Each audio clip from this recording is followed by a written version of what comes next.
Vatican City, a bastion of faith and divinity, stands as a symbol of light for billions worldwide.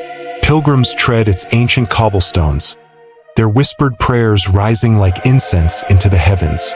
But beneath the golden glow of Michelangelo's masterpiece and the steady gaze of the Swiss Guard, a labyrinth of secrets lies buried. Secrets that, if uncovered, would shatter the very foundation of belief. In the year 1939, an excavation project was authorized beneath St. Peter's Basilica to locate the tomb of St. Peter himself. The workers, a team of archaeologists and priests sworn to silence, descended into the necropolis, a city of the dead. What they unearthed was more than they had bargained for.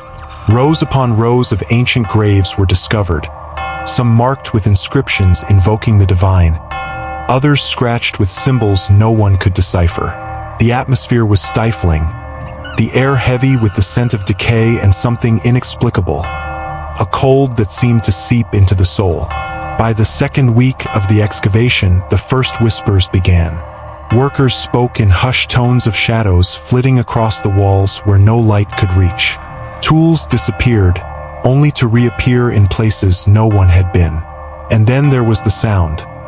Faint at first, like the murmur of a distant crowd, growing louder each day until it seemed to echo through the catacombs. The priests dismissed these tales as the product of overactive imaginations and the oppressive atmosphere of the necropolis. But one worker, a man named Antonio, refused to return to the site after hearing what he swore was a voice calling his name from the depths. And yet, the Vatican's secrets were far from contained within the necropolis. As the excavation continued, another discovery came to light. A sealed chamber hidden beneath layers of stone, its entrance marked with symbols no scholar could recognize. What lay beyond that door would alter the course of their excavation forever. When the chamber was finally breached, the air that rushed out was thick and suffocating, carrying with it a smell of rot and centuries-old confinement. Inside, they found relics unlike any others. Ancient scrolls written in a language no one could decipher, a cracked chalice stained with a dark substance, and at the center of the room, an altar scorched as if by fire. Among these relics was a small, blackened box, locked tight with chains. Father Matteo, a seasoned archaeologist priest who had overseen the excavation, was the first to step forward. As he reached for the box, the room's temperature dropped. The murmur of voices that had plagued the workers grew louder, their tone almost frantic. Against the protests of his team, Father Matteo took the box to the surface, where it was immediately transported to the Vatican archives. But that box, once unearthed, did not rest quietly. Within days of its discovery, strange occurrences began to ripple through the Vatican. Lights flickered in the halls of the archives, doors that were locked tight would creak open, and whispers seemed to emanate from the very walls. One night, a guard stationed outside the archives heard a distinct knock from within, though no one was inside. When he opened the door, he found the room in disarray, the ancient relics scattered across the floor. The blackened box sat at the center of the chaos, its chains loosened. The guard, a devout man, fled his post that night and never returned. Reports of these disturbances reached the Pope himself, who ordered an inquiry. A team of theologians and exorcists was assembled to investigate the relics. As they delved deeper into the box's origin, they uncovered fragments of a chilling story, a story that had been deliberately erased from Vatican records centuries ago. The relics in the box, they believed, were tied to a heretical sect that had been excommunicated in the 13th century. This sect was said to have delved into forbidden rituals, calling upon forces that defied comprehension. The box, they concluded, was not merely an artifact but a prison for something far darker. And yet, despite their warnings, the box was never returned to the chamber. Instead, it was placed under the watchful eyes of the Vatican's highest authorities. What happened next would cement the box's place as one of the most terrifying relics in Vatican history. One by one, members of the investigation team began to experience unexplained phenomena. Father Matteo was found in his quarters, muttering incoherently about shadows that moved on their own. Another priest disappeared entirely, his last known location being the archives. And then there were the dreams, shared by many who had come into contact with the relics. Dreams of a figure cloaked in darkness, standing at the gates of the necropolis, its hollow eyes watching. This was only the beginning.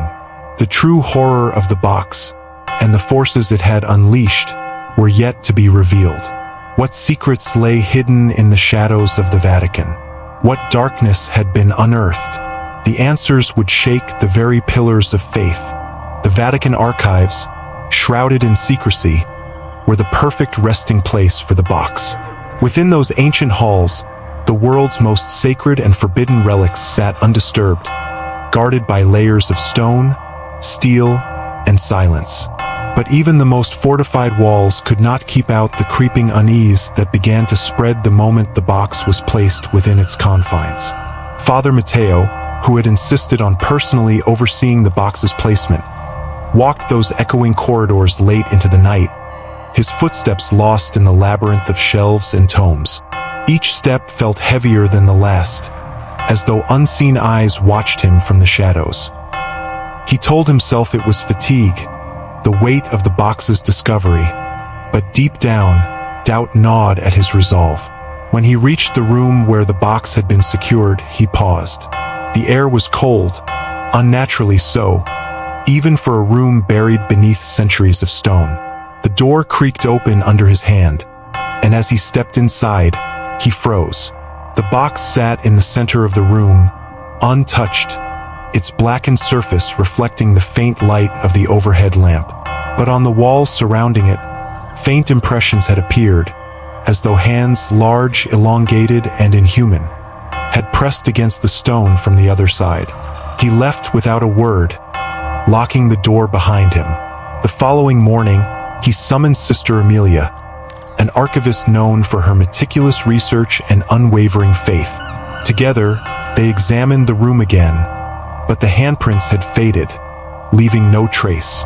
Amelia tried to reassure him, explaining it as a trick of the light, but Matteo could see the fear in her eyes. She too felt the weight of the box. Days passed and the whispers began. It started faintly, just on the edge of hearing, as though voices murmured from distant corners of the archives. Guards stationed in the corridors reported strange sounds, footsteps that followed them, distant knocks on locked doors, and most chillingly, the faint sound of chanting in an unrecognizable language. One guard, a young recruit named Luca, swore he saw shadows moving along the walls, twisting and flickering as though alive. He refused to return to his post after one night, claiming he had seen the box's chains move on their own. Father Matteo and Sister Amelia delved deeper into the origins of the relic. Matteo scoured the archives for any reference to the symbols etched into the box's chains, but no records existed. Amelia, however, found something. In the oldest section of the archives, among tomes covered in layers of dust, she unearthed a fragment of text that spoke of vessels, objects that served as prisons for ancient forces. The passage warned of the dangers of disturbing such relics, describing them as keys to that which should remain sealed. The description matched the box, down to its chains and the blackened marks on its surface. Amelia shared the discovery with Matteo late one evening, her voice barely above a whisper. He listened intently, but his mind was elsewhere. For the past 3 nights, he had been plagued by dreams, visions of a vast cathedral, empty and cold, its walls lined with statues. In the dreams, he would hear his name whispered, drawing him toward a door at the far end of the cathedral. Each time he reached for the handle, he would wake, drenched in sweat, his heart pounding. The two decided to return to the necropolis, hoping to uncover more about the chamber where the box had been found. Under the cover of darkness, they descended into the ancient burial site, the flickering light of their lanterns casting long shadows on the walls. The air grew colder as they approached the sealed chamber. The stone slab that had once hidden the room was still intact, but something felt different. The chamber no longer felt empty. Inside, they discovered markings on the walls that had gone unnoticed during the initial excavation. The inscriptions, though partially eroded, seemed to form a warning. Matteo traced the faint Latin words with his fingers, his voice trembling as he translated. "Guard the gate." His voice trailed off as a faint sound echoed through the chamber. A low, resonant hum that seemed to emanate from the stone itself. Emilia gripped his arm, her eyes wide with fear. When they returned to the surface, the whispers followed them. That night, Emilia had a vision. She saw the box in her dreams, its chains breaking one by one. From within, a darkness spilled forth, consuming everything in its path. The vision ended with a single, haunting image. The gates of the necropolis, wide open, and something emerging from the shadows. The next morning, Matteo found Emilia sitting in the archive's reading room, staring blankly at the Codex Mail Dictum, a forbidden text she had managed to obtain. She didn't speak for several minutes, her hands trembling as she turned the pages. The text spoke of a heretical sect that had been excommunicated in the 13th century. This sect, it was said, had sought to harness the power of entities beyond human comprehension, binding them to objects that could never be destroyed, only contained. Emilia's voice cracked as she read aloud. To awaken such forces is to invite ruin, for they are neither bound by time nor mercy. That evening, the security cameras outside the room where the box was kept captured something inexplicable. The footage showed the room dark and still, the box sitting undisturbed on its pedestal. But as the hours passed, a faint figure began to materialize. A shadowy form, indistinct and cloaked in darkness. It moved slowly, its hollow eyes fixed on the box. And then, just as suddenly as it appeared, it vanished. The Vatican was no longer just a place of worship. It had become a battleground, its sacred halls haunted by a presence that refused to be ignored. The days that followed were marked by an unnerving silence within the Vatican.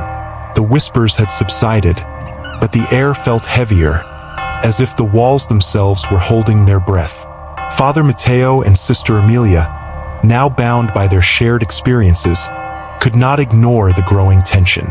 The box, though still chained and seemingly inert, had begun to exert an invisible influence, one that seeped into the minds of those around it.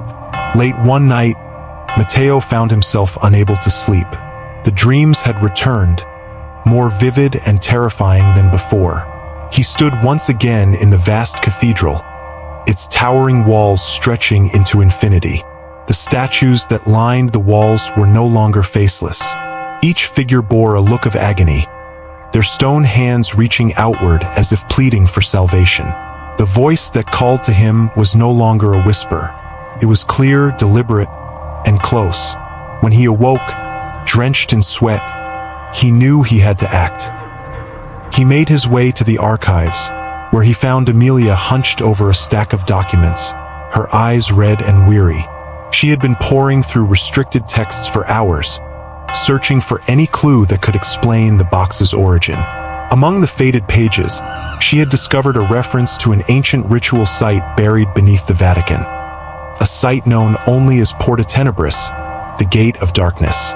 The text described the gate as a barrier between worlds, constructed by early Christians who sought to contain a force they could neither understand nor destroy. The box, it seemed, was not just a relic but a key, a device meant to ensure the gate remained sealed. Emilia's voice trembled as she read aloud. The gatekeeper will rise when the seal is broken, and the shadows will claim what was promised. The phrase lingered in the air like a curse. Matteo and Emilia knew they had no choice but to investigate further. With the Pope's reluctant approval, they gathered a small team of trusted clergy and descended once more into the necropolis. The journey was suffocating, the narrow tunnels winding deeper into the earth. The further they went, the more the air seemed to vibrate, a low hum that grew louder with each step. When they reached the chamber where the box had been discovered, they found it unchanged, its stone walls still marked with faint, indecipherable symbols. But as they searched the room, Matteo noticed something they had missed before. A narrow passageway, partially concealed by debris, led deeper into the earth. With torches in hand, they pressed forward, their footsteps echoing in the oppressive silence. The passage ended in a cavernous chamber unlike anything they had seen. The walls were carved with intricate patterns, depicting scenes of struggle and sacrifice. At the center of the room stood an ornate archway, its surface inlaid with gold and obsidian. The archway seemed to shimmer in the torchlight, as though alive. Beneath it lay an inscription, worn with age but still legible, Custodite Portam. Nullus transit, guard the gate, none shall pass. Matteo stepped closer, his breath catching in his throat. The archway was no mere decoration. It was a doorway, sealed by an invisible force that seemed to pulse with a rhythmic energy. As he reached out to touch it, a sudden wind swept through the chamber, extinguishing the torches. In the darkness, a voice spoke, not from the shadows, but from within their minds. It was deep, resonant, and filled with an ancient authority. The seal is weakening. You cannot stop what has already begun. Panic set in as the group fumbled to relight their torches. When the chamber was illuminated once more, they found themselves alone. Yet the sense of being watched had not faded. Matteo and Emilia exchanged a glance, each understanding what the other was thinking. The gate was not just a legend. It was real, and whatever lay beyond it was stirring. The team returned to the surface, but their discovery only deepened the mystery. Over the next few days, Matteo noticed strange changes in those who had accompanied them. One priest complained of hearing voices in his prayers, voices that mocked his faith and urged him to abandon his vows. Another began to see fleeting shadows in the corners of his vision, shadows that seemed to follow him wherever he went. By the end of the week, one of them had disappeared entirely, his chambers left in disarray. Emilia, too, began to change. Once meticulous and composed, she became restless, her thoughts scattered. She confided in Matteo that she had begun to dream of the gate, her visions filled with images of an endless void and a figure cloaked in darkness. The figure, she said, was waiting, watching. Desperate for answers, Matteo returned to the Codex Maledictum, searching for any guidance on how to strengthen the seal. What he found only deepened his fear. The text spoke of a ritual, one that required a great sacrifice to restore the gate's integrity. The details were vague, but one thing was clear.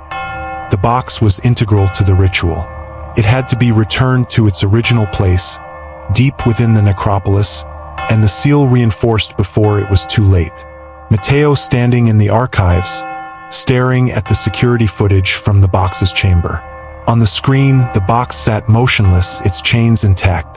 But as he watched, the shadows in the room began to shift. Slowly, almost imperceptibly, they crept toward the box, converging around it like a living thing. And then, just as the screen went black, he saw it. The faint outline of a hand, reaching out from the shadows. Father Matteo's faith was his anchor, but now it felt like a chain pulling him into darkness. The Vatican, once a sanctuary of hope and light, had become a place of dread. The box's presence was no longer confined to the archives. It had seeped into the very fabric of the city, like a spreading stain. Lights flickered unpredictably, and a suffocating heaviness filled the air, pressing on the hearts of those who walked its ancient halls. The Pope convened a secret council to address the growing unease. High-ranking cardinals, exorcists, and theologians gathered in a chamber that had not been used in centuries, its walls adorned with tapestries depicting the triumph of light over darkness.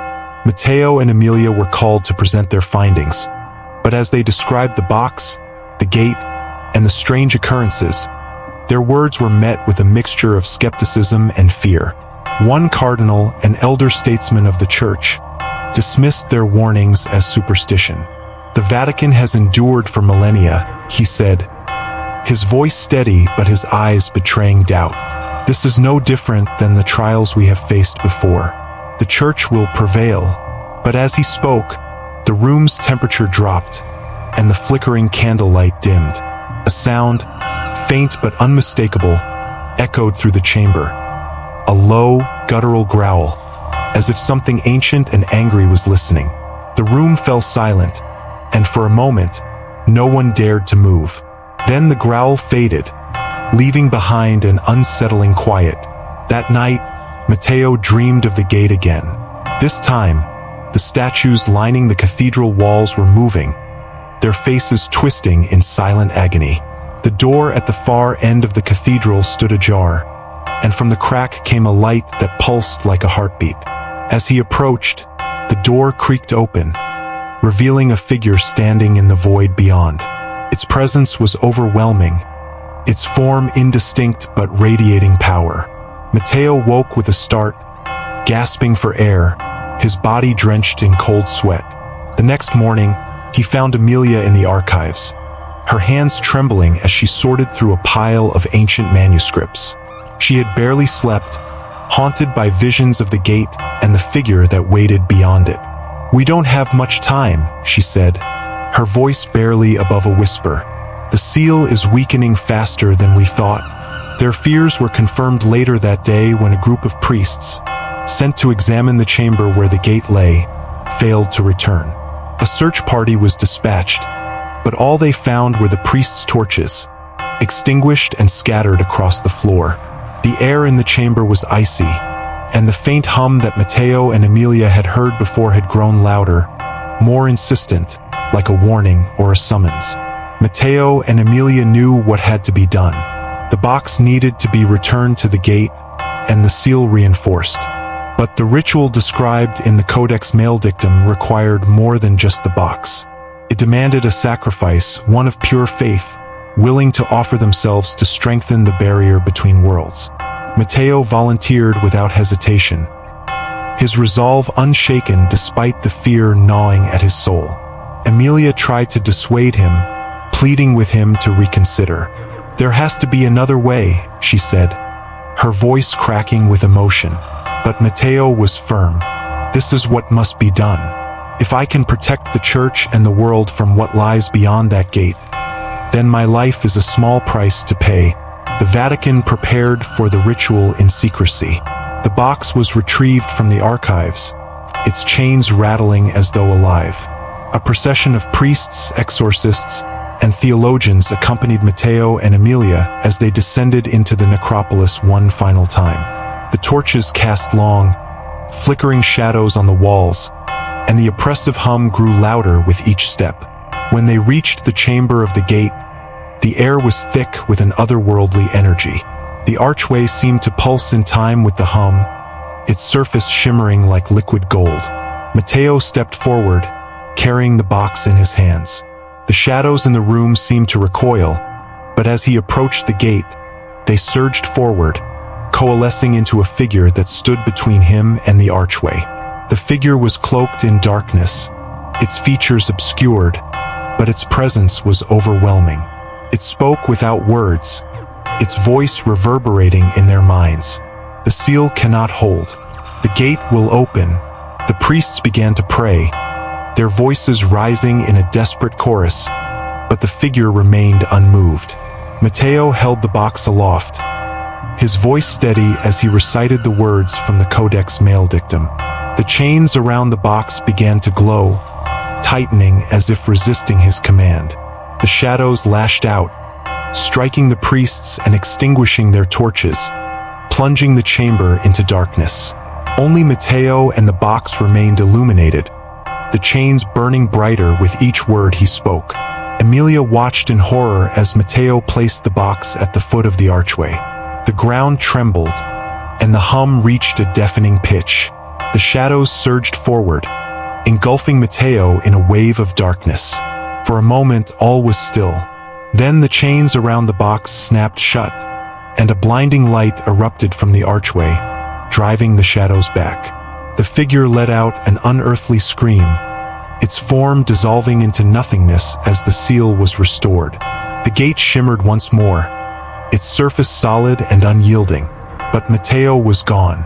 Emilia fell to her knees, tears streaming down her face as the priests gathered around her. The chamber was silent again. The oppressive energy lifted, but the cost of their victory was etched into their hearts. Matteo's sacrifice had saved them, but the gate remained, its presence a constant reminder of the darkness that lay beyond. The Vatican returned to its routine, but the shadow of what had transpired lingered in every corner. The air felt lighter, yet those who had descended into the necropolis bore the weight of their memories in silence. Father Matteo's absence was deeply felt. His name spoken in hushed tones, as if to utter it too loudly would invite the darkness back. Sister Emilia remained in the archives, though she had not touched a single document since their return. The once immaculate reading tables were strewn with half-translated texts and forgotten notes. Her work abandoned the moment Matteo stepped into the gate. She stared at the shelves, their rows stretching into obscurity, each book a reminder of the knowledge they had sought and the price they had paid. The box had vanished along with Matteo. No trace of its existence remained, save for the scorched pedestal where it had once rested. Emilia asked herself daily if the ritual had truly succeeded, if the gate was now impenetrable. But the hum, that low, faint vibration she had felt in the necropolis, still echoed in her mind. She wondered if she had imagined it, or if the gate's influence still reached out, subtle but insistent. The Pope called for an official record of the events, but no one dared to write the truth. The council decided to document it as a failed excavation, noting the tragic loss of Father Matteo in the collapse of the chamber. The few who knew the full story were bound by an oath of silence, sworn to protect the church from the knowledge of what lay beneath. Emilia struggled with that silence. At night, the dreams returned, visions of the gate, its surface flickering as though struggling to hold its form. She saw Matteo in those dreams, standing on the other side, his face illuminated by an otherworldly light. He was neither smiling nor frowning, his expression unreadable, but his eyes seemed to warn her. She awoke each time with a start, his name on her lips. Weeks passed, and the disturbances that had plagued the Vatican began to fade. The whispers ceased, and the lights in the archives no longer flickered.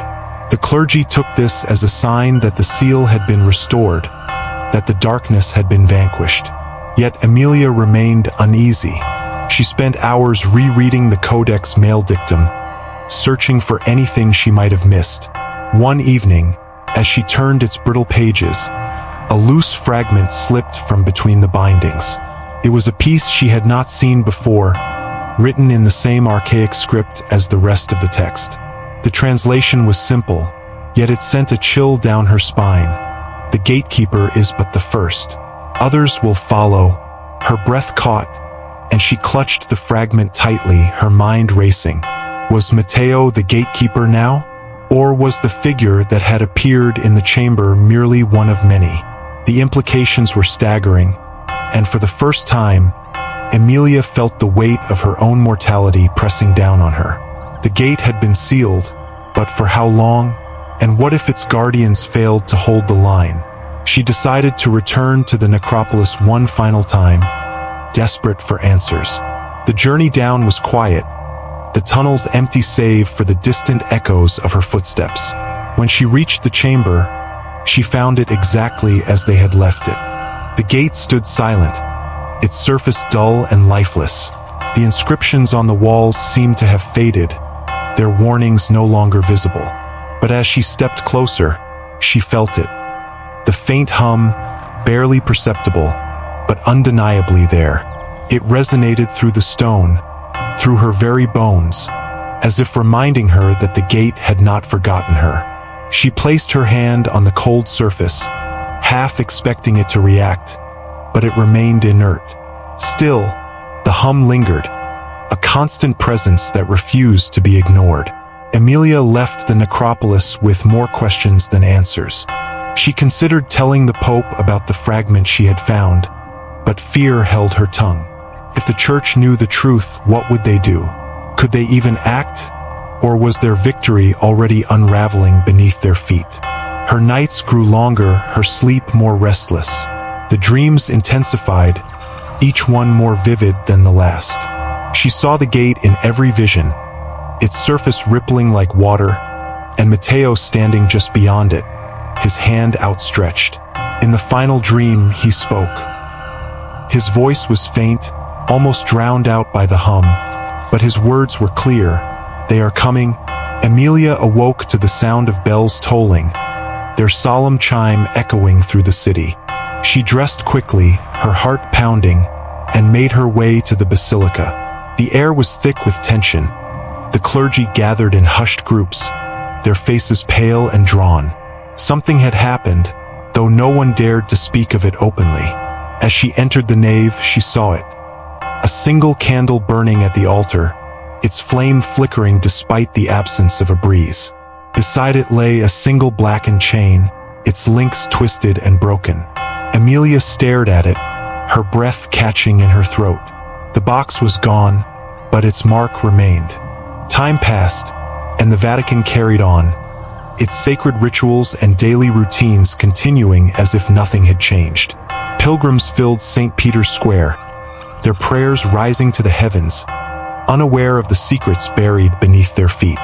But for those who knew, the silence was fragile, a pause in a melody that had not yet ended. Sister Emilia remained in the archives, her once vibrant presence now subdued. The weight of her knowledge bore heavily upon her, and though the disturbances had ceased, she could not shake the sense of impending dread. The fragment from the Codex Maledictum haunted her thoughts. The gatekeeper is but the first. Others will follow.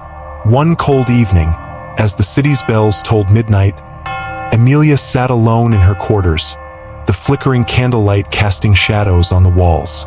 She had taken to keeping the fragment close, its brittle edges worn from her constant handling. Her eyes lingered on the words, their meaning echoing in her mind. The silence of the Vatican was too perfect, too unnatural, as if the darkness was merely gathering strength. A knock at her door startled her. She rose cautiously, her heartbeat quickening. When she opened it, no one was there. The corridor stretched before her, empty and dimly lit. A chill ran down her spine as she closed the door and turned back to her desk. But something was wrong. The fragment was gone. Her breath quickened as she searched the room, overturning books and papers, but the fragment was nowhere to be found. And then she felt it, that familiar hum, faint but unmistakable. It seemed to vibrate through the very air, a low, resonant sound that grew louder with each passing moment. The candle on her desk flickered violently before extinguishing, plunging the room into darkness. Emilia froze, her eyes straining to adjust. In the silence, she heard it, a whisper, faint and indistinct, coming from the far corner of the room. She turned slowly, her hands trembling as she reached for the rosary around her neck. The whisper grew louder, forming words that sent a chill down her spine. "The seal is broken." Emilia stumbled backward, her hand knocking over the candlestick. The room remained dark, but the whisper did not cease. It seemed to come from everywhere at once, surrounding her, pressing in on her like a living thing. And then she saw it. A figure standing in the shadows, its outline barely visible but undeniably there. It spoke again, its voice deep and resonant, filling the room with an unholy presence. "You have only delayed the inevitable. The gatekeeper watches, but the others are free." The figure stepped closer, its form becoming clearer. It was cloaked in darkness, its face hidden, but its eyes burned with a pale, unnatural light. Emilia fell to her knees, clutching her rosary as she prayed aloud, her voice trembling. But the figure did not falter. It stood over her, its shadow stretching across the walls like a spreading stain. And then, just as suddenly as it had appeared, it was gone. The hum ceased, and the room was silent once more. Emilia remained on the floor, her breathing shallow, her body shaking. When she finally found the strength to stand, she noticed something on her desk. A single blackened chain, twisted and broken, just like the one she had seen in the basilica. What do you think lies hidden beneath the Vatican? Share your thoughts in the comments below. Don't forget to like, subscribe, and hit the bell icon so you won't miss what happens next.